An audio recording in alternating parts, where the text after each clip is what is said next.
Next up, this one's just kind of a quick letting you guys know. So the latest Mac and iOS updates, 15.3 and 18.3 are out, and they have automatically enabled Apple Intelligence. So originally in 15.1, 15.2, and iOS 18.1 and .2, Apple Intelligence was opt-in, and users who wanted the feature would need to turn it on in the settings.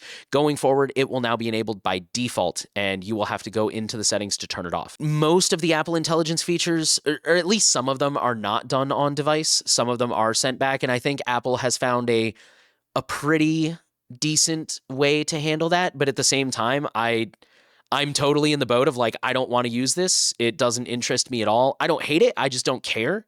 So I don't want it on, and I don't want Apple turning it on for me. So yeah, if you're an Apple user and you don't want this thing, go turn it off. Yeah, I mean, the real OGs in the room just don't have devices that support Apple Intelligence, or you're in Europe. It's not I was gonna available say, in or Europe. I have a de-Googled phone and I don't have to worry about it. It's what we said last time. They auto opted people in. So this is the pattern, right? Like we saw that one feature they had that we talked about, I think, a couple weeks ago, where they The enabled like people into photo the location or something. enhanced visual search. Yeah. That's like their first AI feature they rolled out to everybody, regardless if your phone supports Apple Intelligence. And they just enabled it automatically, and then people just noticed, and then they started talking about it after it was already enabled on everybody's devices. And we talked about how even though the tech and the way it was done might have been done with proper privacy in mind, and it's technologically sound, the precedent that it sets is kind of alarming. The auto-enabling of AI features is not something that Apple was, that wasn't their original commitment.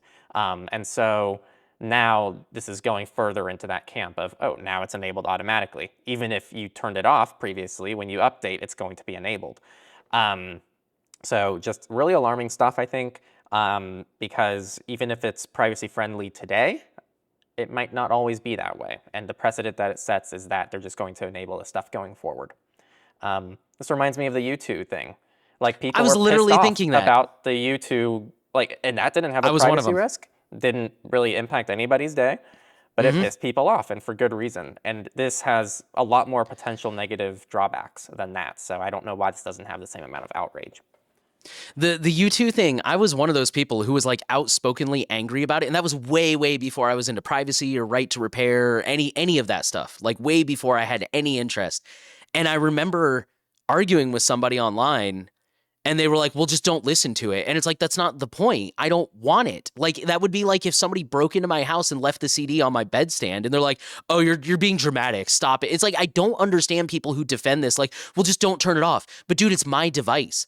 I paid $1,000 for this phone. Why are you making these decisions for me? And it's one thing to offer it, like with this AI stuff, like, hey, if you want it, it's here. It's another thing to like force it on you. And at least this can be disabled for now. We'll see what the future holds. But at least this can be disabled for now. What happens with like, that was the issue with the U2 thing, is like, how do I get this? No offense to the U2 fans in the room. How do I get this garbage off my phone? Yeah, just not to get off on that rant, but I don't understand people who don't see what the problem is with this. Like, I remember, I will never forget when the algorithmic timeline first started becoming a thing. As far as I remember, it started with Facebook. They probably stole it from someone else because they never innovate. And I remember explaining to people, I'm like, this is a problem. And they're like, but why? And I'm like, the fuck do you mean, but why? How do you not see this as a problem? You just watched a clip from our main podcast, Surveillance Report, where we talk about privacy and security news every single week to keep you all updated on the newest threats and how to prevent them from happening to you. If you want to learn more and stay updated, check it out here on the screen or in the description. And there's also an audio-only version that you can also find down in the description. We'll see you there. Thanks for watching.